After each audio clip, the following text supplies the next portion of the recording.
SMK Kristen 5 Klaten mencetak generasi yang berkualitas, berkarakter, dan berbudaya. SMK Kristen 5 Klaten memiliki 5 jurusan atau kompetensi keahlian. Teknik audio video elektronika yang bekerja sama dengan PT Selaras Citra Terabit. Teknik kendaraan ringan otomotif yang bekerja sama dengan PT Anugerah Prima Motor. Teknik bodi otomotif yang bekerja sama dengan PT Pacific Paint Indonesia. Teknik dan bisnis sepeda motor yang bekerja sama dengan PT Astra Honda Motor. Teknik komputer dan jaringan yang bekerja sama dengan PT Telkom Indonesia. Segera daftarkan diri Anda secara online. SMK Krisma bisa.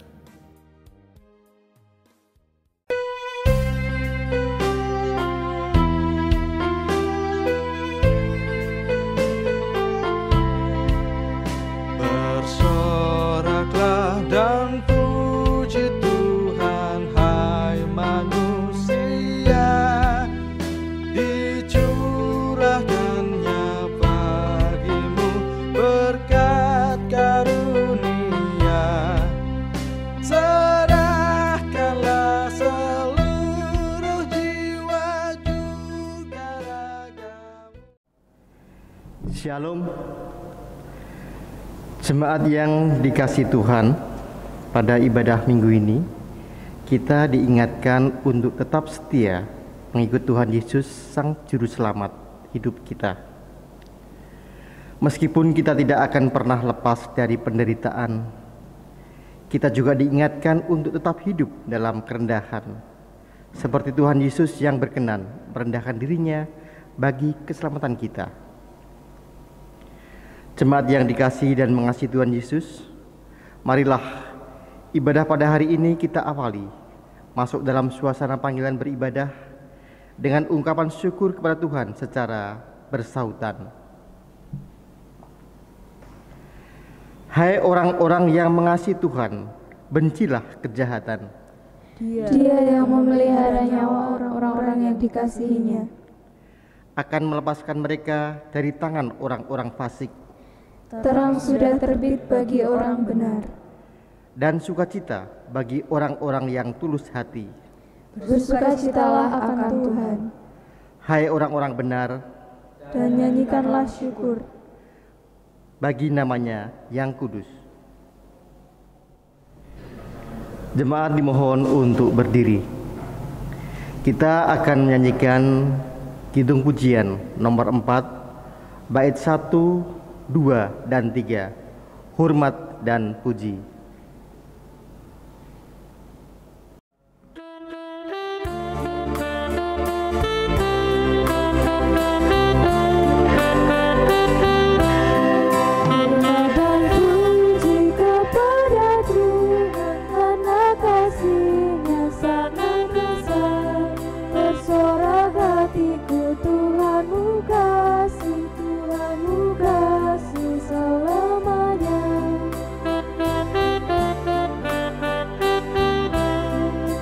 terbelenggu oleh dosaku, terikat erat takkan lepas, bersorak hatiku, Tuhanmu kasih, Tuhanmu kasih selamanya.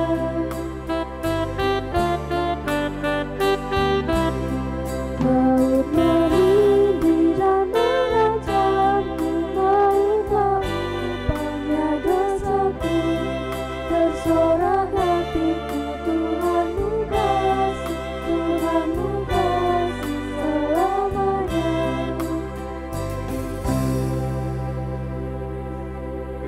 Kekasih Tuhan Yesus Kristus, marilah kita awali ibadah kita di pagi hari ini bersama kita khususkan dengan pengakuan bahwa pertolongan kita adalah di dalam nama Allah Bapa yang menjadikan langit, bumi, serta isinya, yang kasih setianya tidak pernah meninggalkan perbuatan tangannya.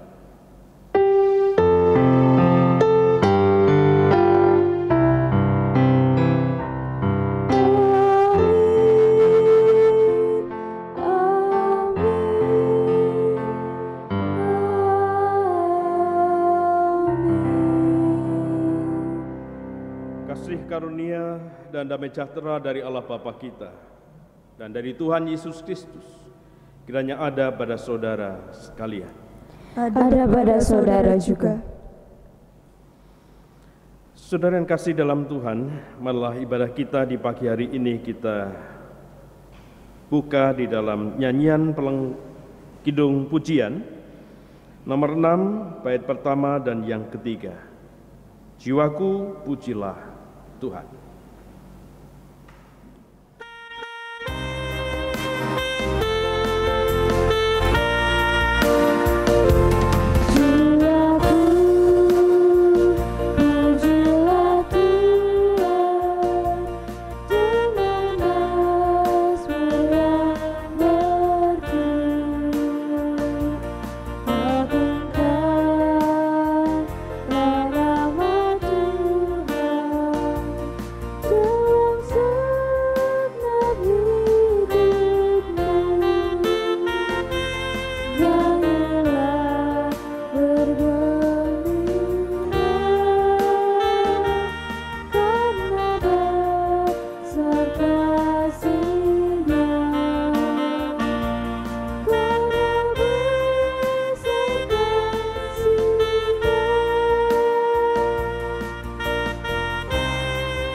Jemaat yang dikasihi dan mengasihi Tuhan Yesus, marilah dengan segala kerendahan hati kita masuk dalam suasana pengakuan dosa. Tuhan Yesus berfirman, "Saudaraku yang kekasih, janganlah meniru yang jahat, melainkan yang baik. Barang siapa berbuat baik, ia berasal dari Allah. Tetapi barang siapa berbuat jahat, ia tidak pernah melihat Allah." 3 Yohanes 1 ayat 11.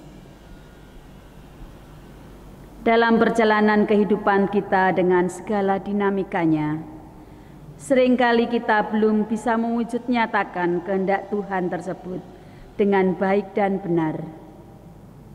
Untuk itu, marilah kita mengakui dosa-dosa kita di hadapan Tuhan kita. Kita akan mengambil waktu sejenak untuk berdoa secara pribadi.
Ya Allah yang kudus dan penuh kemurahan, kami menyadari dan mengakui tabiat kami yang berdosa, rapuh sehingga berbuat yang jahat dan lambat berbuat yang baik. Kami menyadari dan mengaku akan kelemahan kami dan sikap hidup yang mementingkan diri. Ajarkanlah kami untuk membenci kesalahan yang kami lakukan. Bersihkanlah kami dari dosa-dosa yang tersembunyi dan ampunilah dosa-dosa kami demi anak-anak-Mu yang terkasih. Tolonglah kami ya Allah yang kudus dan pengasih, untuk hidup dalam terang-Mu dan jalan-Mu, sesuai dengan perintah Yesus Kristus, Juru Selamat kami. Amin. Marilah kita menyanyikan pelengkap Kidung Jemaat 46 ayat 1 dan 2 dari Gunggungan Duka Kelam.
Malah jemaat yang kasih dalam Tuhan, saya undang untuk bangkit berdiri.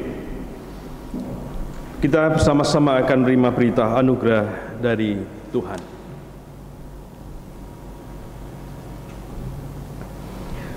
Berbahagialah setiap orang yang tidak mengeraskan hati dalam dosa, namun mau membuka diri pada rahmat Allah. Dengarkanlah firman-Nya di dalam Efesus 2 ayat 8 sampai dengan 10. Demikian firman-Nya. Sebab karena kasih karunia kamu diselamatkan oleh iman, itu bukan hasil usahamu, tetapi pemberian Allah. Itu bukan hasil pekerjaanmu, jangan ada orang yang memegahkan diri. Karena kita ini buatan Allah, diciptakan dalam Kristus Yesus untuk melakukan pekerjaan baik yang disiapkan Allah sebelumnya.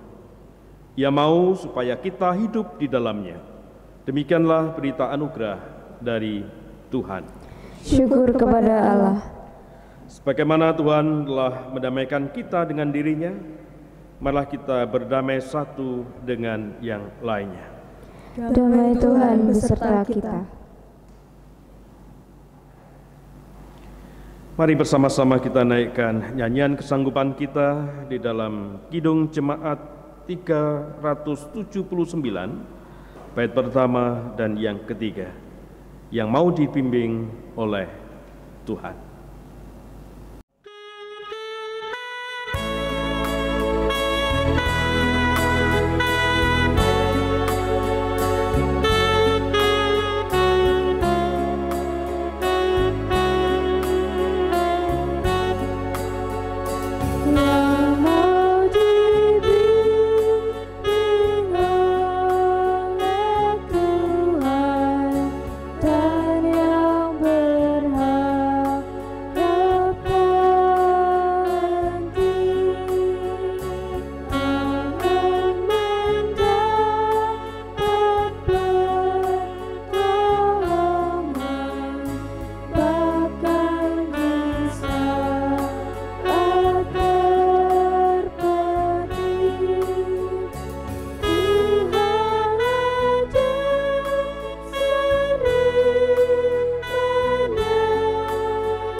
Kekasih-kekasih Tuhan, malah sebelum kita menerima sabda firman-Nya, kita tunduk diri memohon berkat dari Tuhan. Mari kita berdoa. Bapa yang Maha Kudus, perkenankan kami menghampiri tatah-Mu Tuhan, memohon berkat dan karunia-Mu ketika bersama-sama merenungkan sabda firman-Mu. Biarlah Tuhan hadir di dalam kehidupan kami, di dalam hati kami masing-masing, memampukan kami semua untuk menerima sabda firman Tuhan dan melakukannya. Hamba-Mu yang penuh dengan kelemahan ini, kiranya Tuhan urapi dengan Roh Kudus-Mu, supaya dimampukan untuk melakukan apa yang Tuhan kehendaki.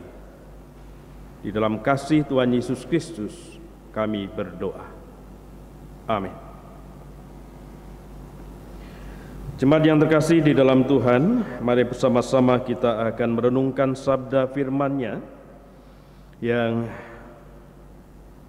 seturut dengan rangkaian ayat-ayat leksionari. Namun demikian saya akan membacakan hanya di dalam Injil Tuhan Yesus Kristus menurut Matius di pasalnya yang ke-13 ayat yang pertama sampai dengan ke-9.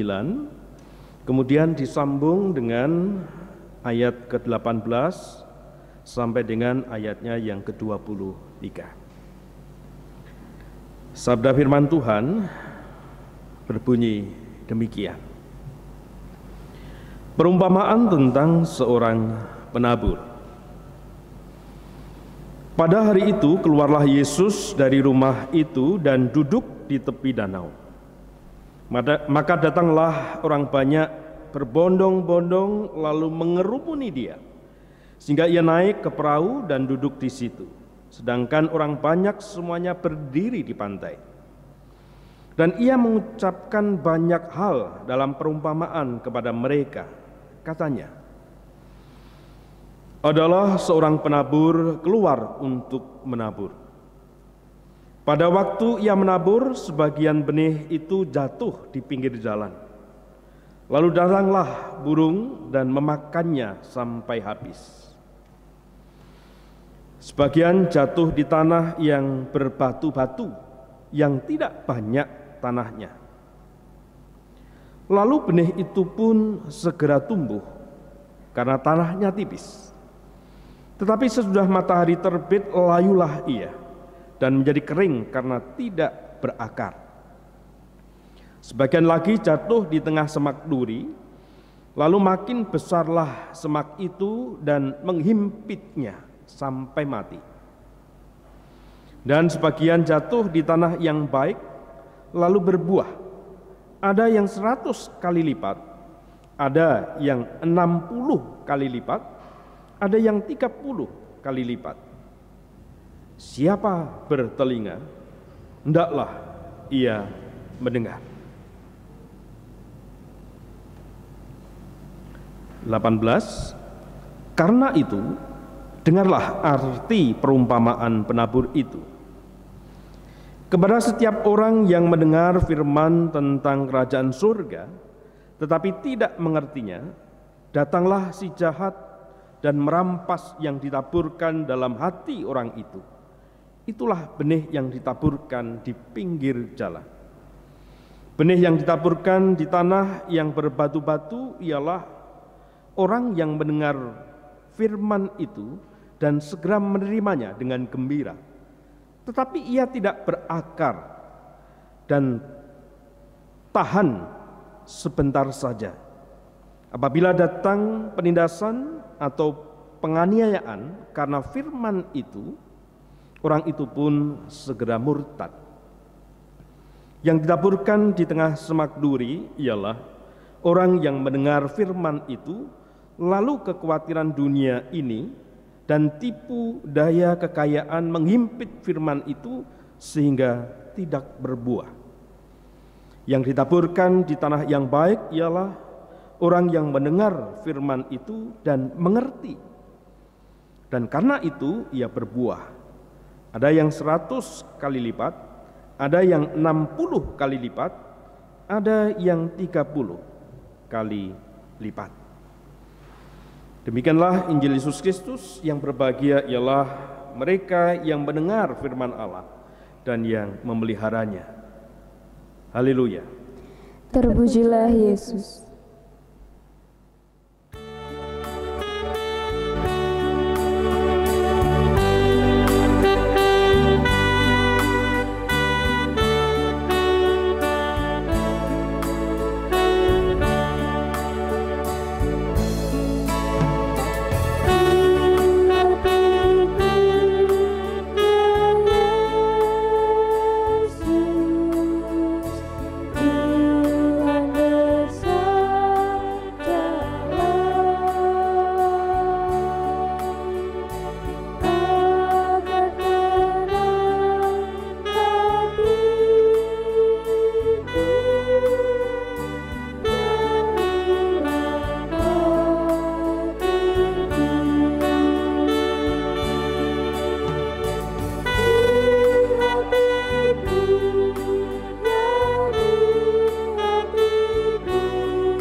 Selamat pagi, saudara-saudara kekasih Tuhan Yesus Kristus. Shalom.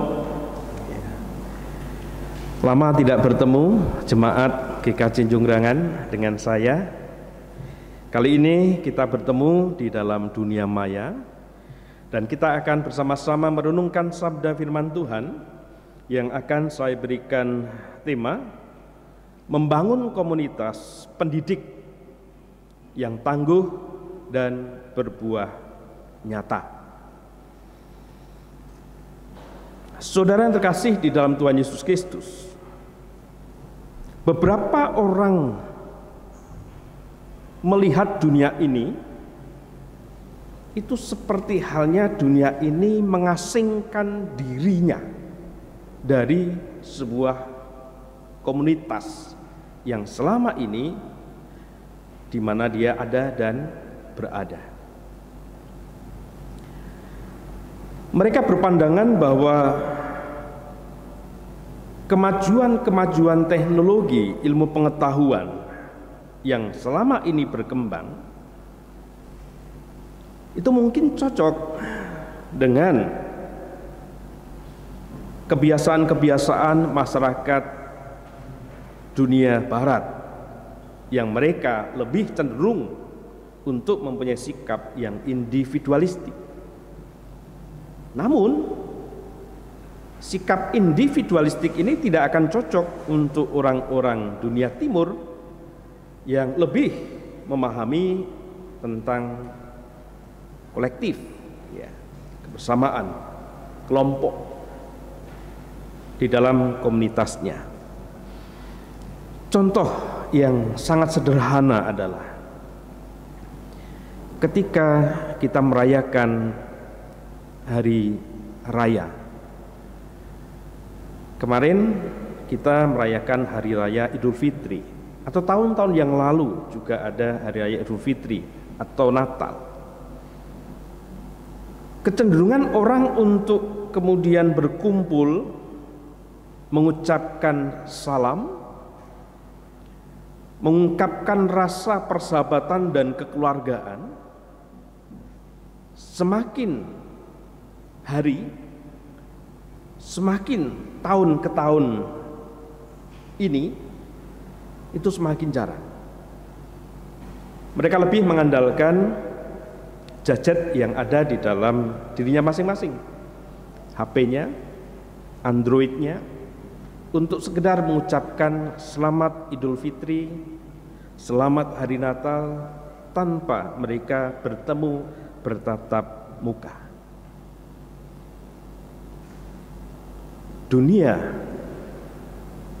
telah digantikan dengan teknologi yang sekarang ini maju, dari tatap muka menjadi teks-teks digital ataupun video-video call dari handphone yang mereka miliki masing-masing. Apalagi ketika kemarin kita ada di dalam masa COVID-19, banyak orang yang tidak pulang mudik karena itu. Ya, tentunya ini menjadi sesuatu yang memberatkan bagi orang tertentu yang terbiasa untuk melakukan perkunjungan dari rumah ke rumah, persaudaraan keluarga ke keluarga yang lain. Mungkin di antara kita ada yang setuju dengan hal ini, tetapi ada juga yang tidak setuju. Namun entah disadari atau tidak, pandangan ini sedikit banyak kita sudah tergiring kepada sikap-sikap individualistis, pengasingan pribadi di dalam komunitas yang dia miliki. Semakin hari banyak orang yang menyukai hidup di dalam kepentingan ego pribadi daripada kepentingan bersama. Dan semakin hari banyak orang yang memilih hidup di dalam apatis, tidak peduli dengan persoalan-persoalan yang dihadapi oleh masyarakat, dibandingkan dengan sikap empatis, di mana dia mau melibatkan diri di dalam persoalan-persoalan masyarakat yang ada. Ada istilah silent majority yang belakangan ini sering kita dengar. Pada dasarnya kata silent majority ini hendak menyatakan masyarakat kita Indonesia ternyata masih kuat mempunyai budaya bisu di dalam masyarakat daripada mempunyai sikap-sikap empati, terlibat di dalam persoalan-persoalan masyarakat. Mereka memilih untuk bersikap diam, membisu, silent majority. Saudara yang kasih di dalam Tuhan Yesus Kristus, orang Kristen pun kita bisa terasing dari komunitas di mana kita menjalani rutinitas hidup kesehari-hari. Perumpamaan Yesus di dalam bacaan kita tentang seorang penabur menggambarkan adanya suatu proses keterasingan di dalam masyarakat yang ada pada waktu itu, di mana benih yang ditaburkan itu menggambarkan tentang keterasingan dari habitat benih itu sendiri, sehingga benih itu tidak tumbuh dengan baik, bahkan menghasilkan suatu buah, karena dia diasingkan atau terasing dari komunitas kehidupannya. Habitat benih itu adalah tanah yang baik. Ketika benih itu ditaburkan di tanah yang baik, tentu benih ini akan dapat tumbuh, bahkan berbuah yang lebat. Bacaan kita mengisahkan ada 100 kali lipat, ada 60 kali lipat, ada yang 30 kali lipat. Namun ketika benih itu ditaburkan terasing dari habitatnya, yakni di pinggir jalan, di tanah-tanah yang berbatu, dan di semak duri, tentu benih ini tidak akan bisa berbuah. Yesus mengartikan benih itu sebagai firman Tuhan, dan tidak setiap firman Tuhan yang ditaburkan dapat menumbuhkan didikan yang sama. Itu sangat tergantung kepada habitat di mana firman itu diterima. Habitat yang tepat, yang cocok, akan menjadi tempat di mana benih ini dapat tumbuh, berkembang, bahkan berbuah. Karena firman ini ditaburkan di tanah yang subur, di suatu komunitas yang baik, suatu komunitas yang tepat. Agar firman Tuhan tidak terasing dari kehidupan umat dan mengasingkan umat dengan komunitasnya, maka umat, saya dan saudara, dipanggil untuk menyediakan tempat yang tepat pula, tempat yang subur, tanah yang nanti dapat menumbuhkan firman yang ditabur itu. Lalu pertanyaannya, bagaimana caranya? Mulailah melatih diri untuk menjadi pendidik praksis di dalam hidup ini. Praksis itu berarti antara refleksi kehidupan dan tindakan atau aksi itu dilakukan secara bersama-sama, saling berkesinambungan, tidak terpisah satu dengan yang lain. Seperti halnya ketika kita menerima sabda firman Tuhan di mimbar gereja ini.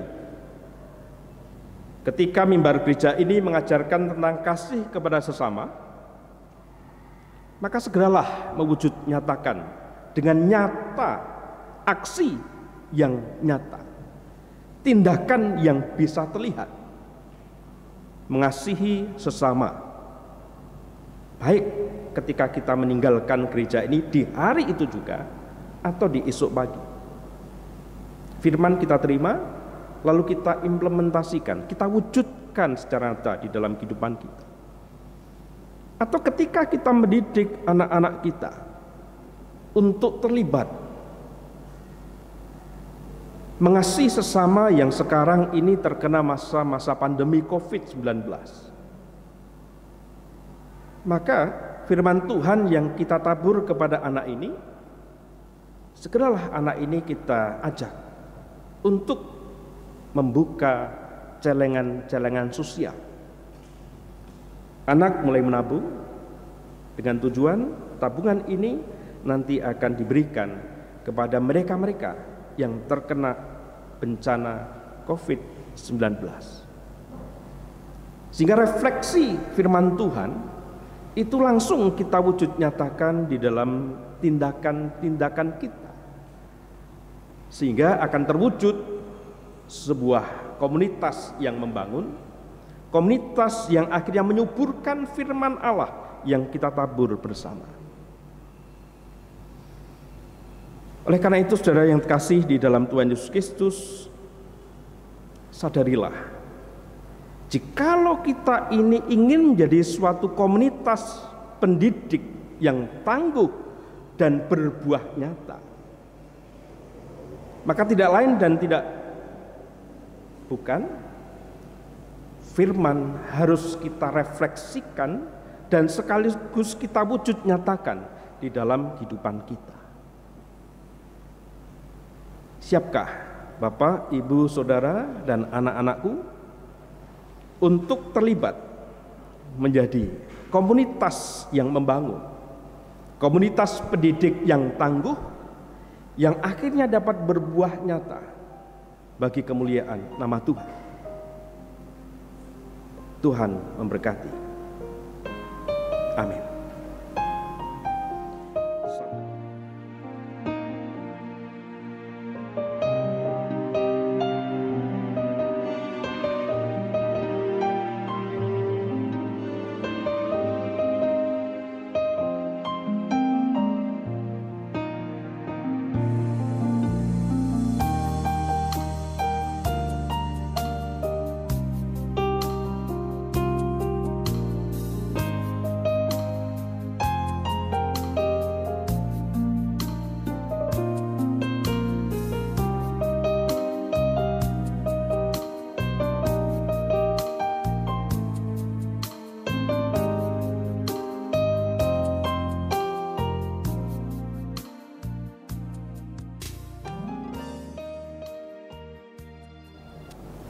Jemaat kami undang berdiri. Bersama dengan umat Allah yang merindukan kehidupan dalam damai sejahtera Allah, mari kita menyatakan pengakuan iman kita seturut pengakuan iman rasuli demikian. Aku percaya kepada Allah Bapa yang Maha Kuasa, Khalik langit dan bumi, dan kepada Yesus Kristus, anaknya yang tunggal Tuhan kita, yang dikandung daripada Roh Kudus, lahir dari anak darah Maria, yang menderita di bawah pemerintahan Pontius Pilatus, disalibkan, mati dan dikuburkan, turun ke dalam kerajaan maut. Pada hari yang ketiga bangkit pula dari antara orang mati, naik ke surga, duduk di sebelah kanan Allah Bapa yang Maha Kuasa, dan akan datang dari sana untuk menghakimi orang yang hidup dan yang mati. Aku percaya kepada Roh Kudus, gereja yang kudus dan am, persekutuan orang kudus, pengampunan dosa, kebangkitan daging, dan hidup yang kekal. Boleh bersama-sama kita tunduk diri untuk datang kepada Tuhan di dalam doa-doa syafaat kita. Mari kita berdoa. Tuhan Allah yang Maha Kasih, kami datang kepadamu Tuhan, memohon kemurahan Tuhan. Saat ini kami tidak bersyukur kepadamu Tuhan karena berkat-berkat Tuhan yang luar biasa atas kehidupan kami. Tuhan Allah memberikan kecukupan walaupun kami berada di dalam masa krisis menghadapi COVID-19 ini. Kami sadar banyak persoalan yang dapat timbul karena COVID-19 ini, baik bagi kami jemaat, maupun masyarakat di mana kami ada dan berada, bahkan negara kami. Seluruh dunia merasakannya, dampak dari COVID-19 ini. Oleh karena itu, perkenankan kami datang bertelut ke hadapan-Mu Tuhan, memohonkan berkat-berkat secara khusus kepada kekasih-kekasih kami yang berdampak. Baik mereka-mereka yang lemah secara fisiknya, merasakan kekhawatiran di dalam mereka beraktivitas, mereka bekerja, mencari nafkah, bahkan sebagian di antara kami harus kehilangan pekerjaannya. Berilah kemurahan-Mu Tuhan untuk kekasih-kekasih kami. Ada jalan keluar untuk kekasih kami mendapatkan berkat-berkat yang dapat mencukupi kehidupan keluarganya di masa-masa pandemi ini dan juga masa depan kehidupan keluarganya. Kami juga berdoa untuk kekasih kami yang lemah di dalam fisiknya. Berikan mereka berkat kekuatan Tuhan untuk dapat menjaga diri dengan berpola hidup sehat sesuai dengan protokol kesehatan yang dipahami bersama-sama, yang diharuskan oleh pemerintah, sehingga dapat menjaga situasi dan kondisi tubuh kami. Kami berdoa untuk dunia pendidikan, di mana karena COVID-19 ini mengalami berbagai macam kendala. Biarlah Tuhan yang memberikan berkat kepada kami semua, para guru, dinas pendidikan, pemerintah, untuk memikirkan alternatif-alternatif bagi anak-anak kami, pendidikan-pendidikan di masa-masa COVID ini. Kami juga berdoa bagi pelayanan-pelayanan gereja Tuhan, khususnya yang ada di GKJ Jongrangan ini, tentu juga merasakan dampak dari COVID-19 ini. Mampukan majelis gereja, seluruh komisi dan warga gereja seutuhnya mempunyai kesehatian untuk membangun iman keyakinan mereka dengan alternatif-alternatif kegiatan di dunia maya.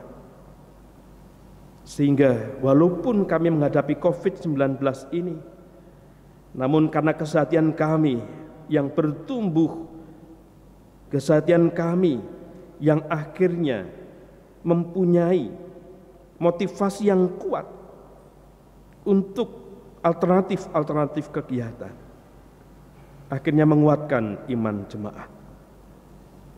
Dan kami yang tinggal di masyarakat di mana ada dan berada, biarlah kami juga menjadi orang-orang yang memberkati kehidupan jemaat, berpola hidup yang sehat, dan dapat mengajak masyarakat sekitarnya untuk mencari alternatif-alternatif yang membangun kehidupan ekonomi keluarganya, dan juga persoalan-persoalan yang lain yang bisa kami entaskan bersama. Mampukan kami untuk cerdik, mampukan kami untuk bijaksana menghadapi situasi dan keadaan yang terjadi. Bahkan pemimpin-pemimpin kami, kiranya Tuhan berkati untuk dapat mewujudkan suatu pemimpin-pemimpin yang handal di tengah-tengah masa COVID ini. Karena dampak-dampak yang terjadi di masyarakat, akhirnya bermunculan para pemimpin-pemimpin yang bertanggung jawab dan handal untuk dapat menanggulangi persoalan-persoalan yang terjadi. Tuhan, dengarkanlah keluh kesah kami. Dengarkanlah juga ungkapan-ungkapan rasa syukur kami di dalam masa-masa pandemi ini. Karena semuanya ini Tuhan, kami naikkan di dalam nama Tuhan kami Yesus Kristus yang telah mengajarkan kami berdoa.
Jemaat yang dikasihi Tuhan, saat ini kita diberi kesempatan untuk mengucap syukur melalui persembahan. Persembahan dapat dimasukkan dalam kotak yang tersedia di kantor gereja atau bisa ditransfer melalui rekening BRI atas nama GKJ Jonggrangan. Sebelum memberikan persembahan, marilah kita mendasari persembahan kita dari kitab Ibrani 13 ayat 15 sampai 16 yang begini firman-Nya. Sebab itu marilah kita oleh Dia senantiasa mempersembahkan korban syukur kepada Allah, yaitu ucapan bibir yang memuliakan nama-Nya. Dan janganlah kamu lupa berbuat baik dan memberi bantuan, sebab korban-korban yang demikianlah yang berkenan kepada Allah. Marilah kita mengumpulkan persembahan dengan diiringi memuji nama Tuhan dari Kidung Jemaat 337 bait yang pertama. Betapa kita tidak bersyukur.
Jemaat dimohon untuk berdiri. Marilah kita haturkan persembahan ini ke hadirat Tuhan. Sungguh kami bersyukur kepadamu ya Bapa, sebab hanya oleh anugerah-Mu semata kehidupan boleh kami nikmati, dan oleh karena berkat-Mu jugalah hari ini kami bawa dan haturkan persembahan yang tidak sebanding dengan berkat yang melimpah yang telah Kau berikan kepada kami. Namun semuanya ini kami haturkan dengan kerendahan hati kami. Oleh sebab itu, terimalah dan kuduskanlah persembahan ini ya Tuhan, agar bermanfaat bagi pelayanan kasih dan keadilan. Dalam nama Yesus Kristus kami berdoa dan mengucap syukur. Amin. Marilah kita memuji nama Tuhan dari PKJ nomor 281 bait yang pertama dan kedua. Tiap orang harus tahu.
Jemaat yang terkasih di dalam Tuhan, mari bersama-sama kita meneguhkan diri di dalam pengutusan setelah menerima berkat firman dari Tuhan. Jemaat yang dikasihi oleh Tuhan, hiduplah dengan kebenaran firman Allah, agar dapat berpartisipasi aktif di dalam membangun persekutuan, pelayanan, kesaksian di tengah keluarga, gereja, dan masyarakat. Maka arahkanlah hatimu kepada Tuhan. Kami mengarahkan hati kami kepada Tuhan. Jadilah saksi Kristus. Syukur kepada Allah. Terpujilah Tuhan. Kini dan selamanya. Undurlah dari tempat ini di dalam damai dan sejahtera dari Tuhan Yesus Kristus, maka terimalah berkat dari Tuhan. Damai sejahtera dan kasih dengan iman dari Allah Bapa dan dari Tuhan Yesus Kristus menyertai saudara sekalian. Kasih karunia menyertai semua orang yang mengasihi Tuhan kita Yesus Kristus dengan kasih yang tidak binasa. Kiranya Roh Kudus memampukan saudara menjadi saksi Injil-Nya. Amin.